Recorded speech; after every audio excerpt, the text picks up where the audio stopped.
Good morning. I'm Gary Grimmer, and thank you for tuning in to Strategies for a Successful Writing Show, where writing is our passion. On this episode, we will tell you all about the use of illustration in writing. Now, you may be thinking to yourself, illustration? What are you talking about? But just think of them as examples. Writers use illustrations all the time to help create images that will stick in the reader's mind. The old saying, a picture is worth 1,000 words, best describes the popular use of illustration. So you're probably wondering, how do I use illustration? The first thing you need to do is select a topic. Once you select a topic, you need to select appropriate examples. Now this sounds easy, but you need to make sure your examples stay on target and support your general statement.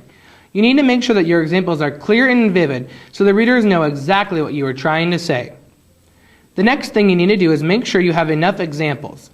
You might be wondering, how many examples will I need? You can have one long one, several fairly brief ones, or a large number of very short ones. You ultimately just need to look at your topic for the answer. The only exception is that when you are using trends. When you use trends, you need to use several examples to show what trends were used each year. But ultimately, the choice is yours. You just need to choose which one will work best for you and your topic.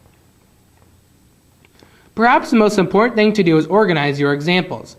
You can organize your examples in whatever way you like, but it needs to make sense. For example, you can have your strongest point first, your middle point second, and your weakest point last, or you can do the exact opposite.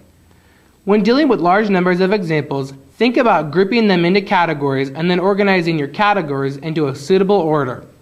You need to take time to think about how you want to organize your paper so you can make it the best it can possibly be. Ethical issues are another huge part of illustration. You need to show readers something that is truthful, and you can't blow things way out of proportion. You also need to avoid the use of prejudiced ideas. If you think you might be having ethical issues, take the time to look and answer the questions on page 130 in your Strategies for a Successful Writing book. Now that we have gone over the rules of illustration, how will you write one? Well, lucky for you, we will show you an outline to help you write your very own illustration. This outline can also be found on page 137 in the Strategies for Successful Writing book. When writing an illustration, planning and drafting is the first thing you need to do. You need to identify key concepts or illustrations, your purpose, and your audience. Then you need to brainstorm examples. You need to decide how many examples you need and select the best examples. After you brainstorm examples, you need to determine a pattern of organization. After you have completed all of this, you need to create a rough draft that includes an engaging topic and introduction, 3 body paragraphs with examples and detail, and an effective conclusion that reestablishes the main point. Next, you need to revise your illustration. Check to make sure that your example fits the main point, add examples or details, cut out what doesn't work, test organization, and test for ethics. It is important to note that at this point you can return to earlier stages as needed. And lastly, you need to proofread it. Now that you know how to write your own illustration, let's take the time to look at an example of one on pages 132 to 134 in the Strategies for Successful Writing book. In the first paragraph, to our surprise, the author introduces her strange motto: if it is worth doing, it is worth doing badly. Since the author knows that most of us will think this is strange, she will use illustration and examples that will help us understand exactly what she means. Her first point talks about singing. She is trying to say that even if we are bad singers, we shouldn't let that get in the way of us having a good time, especially when we are by ourselves. The second point she talks about is her crappy poetry. She even goes on to give an example of it. She knows that she isn't a very good poet. However, though, she encourages others to write poetry, even if they aren't good at it, because it can add delight to their lives. Her third point is that she helped her brother with a construction project, even though she isn't very good at building things.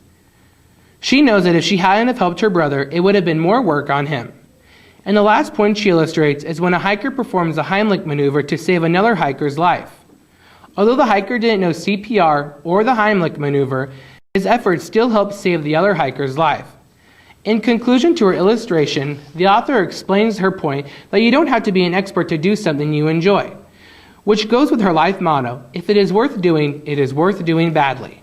Now I have to say, this author does a fantastic job at illustrating her point by giving vivid and descriptive examples that verify her viewpoint on her life motto. Now let's take the time to review what we've learned on this episode of Strategies for Successful Writing. Illustration doesn't have to be over your own life experiences. You need to think of illustrations and examples that are relevant to your topic. You need to make sure you have the right number of examples that will help you illustrate your topic. You always need to keep ethical issues in mind, and you need to plan, draft, and revise your essay. Well, that's all the time we have left here at Strategies for Successful Writing. Thank you for tuning in on this special edition over the use of illustrations. I'm Gary Grammer. Don't just have a great day, have an American day.